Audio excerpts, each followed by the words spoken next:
Hi, this is Mrs. Brown from Research Triangle High School. The purpose of this presentation is to talk a little bit about what a theme is in a yearbook and some of the things that a theme can do and some of the ways you can start to think about how to develop a theme for our book.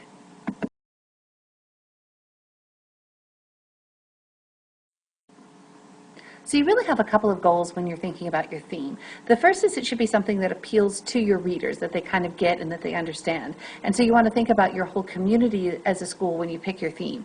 The second is to unify the book's separate sections so that even though you have sports on one side and portraits on the other and student life, that there's something that ties them all together in this particular publication. The third is to reflect that school and the people involved, and kind of ties into number 4, it should be a unique reminder of this particular school and this particular year. So your theme should not be something that could have been any school down the road in any particular year, but something that really tells you a little bit about what was happening in the world and happening in the school community in that particular year, and that helps to capture that in the idea of a time capsule that a yearbook turns into.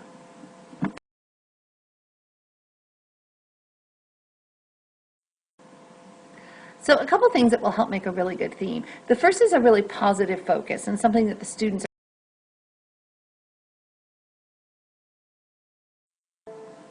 Now, once you pick your theme, you want to carry it out both in words and in pictures. And then you can think about spin-offs for each section. This is where you kind of get clever and cute with your word phrases. For example, if you had a theme that was turning the corner, then some of your sections could be things like from all angles, or just around the bend, or a new pathway. But you find ways with pictures and with the words and phrases to keep playing on that theme.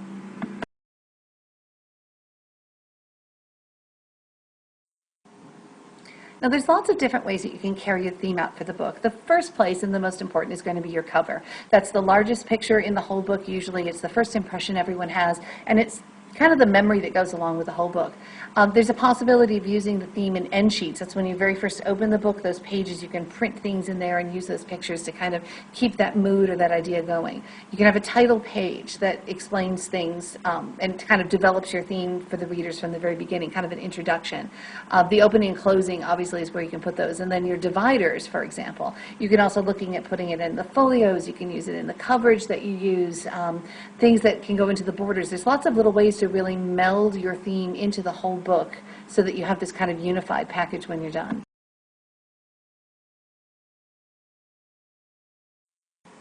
Now for this next section, we're just going to take a look at some ways that other schools have developed their themes. So here's a school from Carmel High School, and their theme was present tense. And if you notice in here, you have this, hang on, why is this not doodling? There we go. Grab a color. Present tense here. You'll notice that they use these word bubbles all around, so today, tomorrow, and all of these words that deal with present, like today and tomorrow, and the words that are related to tense, like worry and excitement and pressure. So synonyms and antonyms, but all different ways to think about those two words.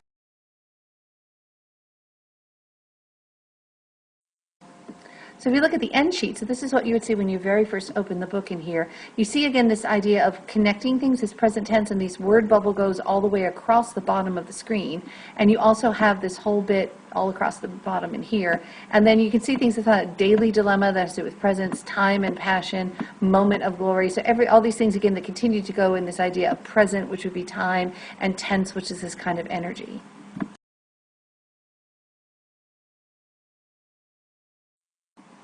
In their title page, they continue to use the same word bubble that goes across, and again using it up here with present tense, and then showing these two different pictures. Here's kids getting off the bus, and then kids also, walking into school. So you have this kind of tension between these two images.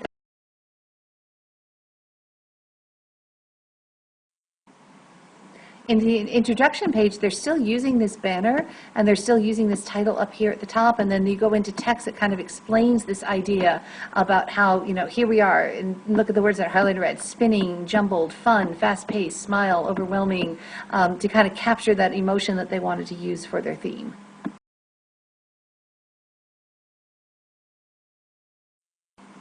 Now this school used a 2-page opening. You can see some of those details coming in. Now they've dropped the word banner, but they're adding in pictures and things that start to illustrate this.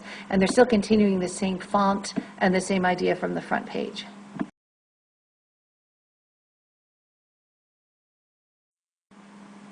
When it came to their division pages, these are the dividers between sections.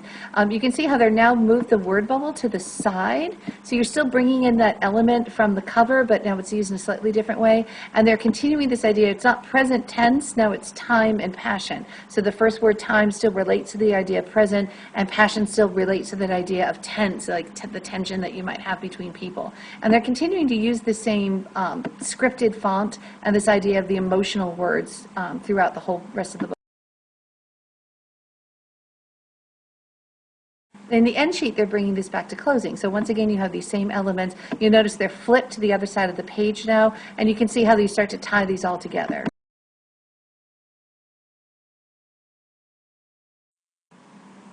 Now here's a different school. This is Shawnee Mission North, and their cover, you can see with all of these little words in here, their theme was said and done. And they're going to use that phrase, and they're going to be playing off of that phrase throughout the whole book. So the cover uses this word said, has this giant, this is called an ampersand, this big and symbol here. And you can see all of the different words. These are actually quotes and things that people had said throughout the whole school year.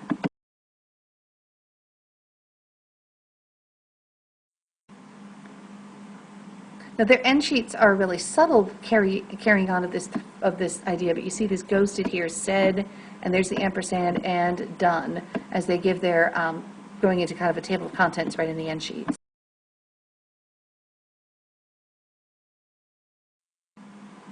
And here you can see the back page end sheets where they're continuing to carry out this theme.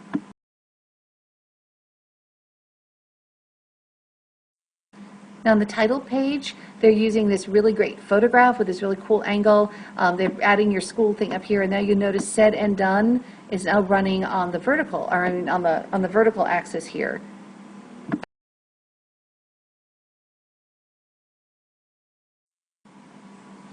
And I really love the way that they carried it through here. This is their first opening page, the introduction, and they start with throughout our lives, and then they use the same parallel structure. Rumors are told, lectures are given, poems are recited, and they get all the way down to the end. Cheers are chanted, school song is sung, things are said, and then the next page is going to carry over this idea of and done.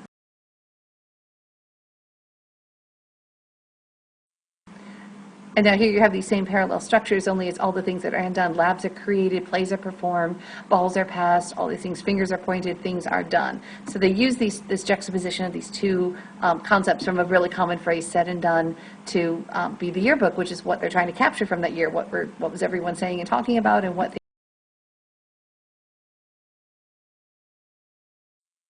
And this particular school actually used a third page to continue their introduction, and this time they tied it all together, and here you see the words together with the ampersand connecting them, said and done.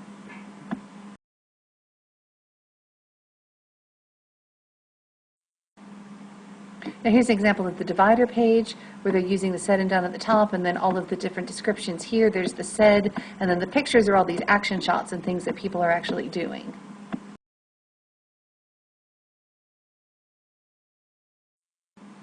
And now the English teacher in me just loves this. At the end, they change everything to the past tense. Speeches were given. New officers were elected. Donkey ball was publicized. The game was played. So they go all the way through to the end here to bring it to that nice closure.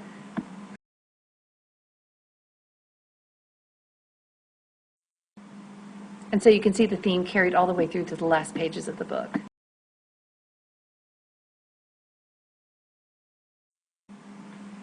So when you're considering the theme basics, first of all, you want something that makes sense for your school and that considers the events and activities and issues of that particular year.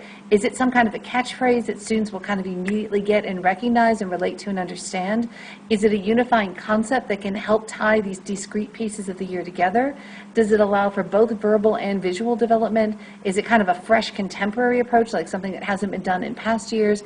And are there effective places throughout the book that you could really develop this theme?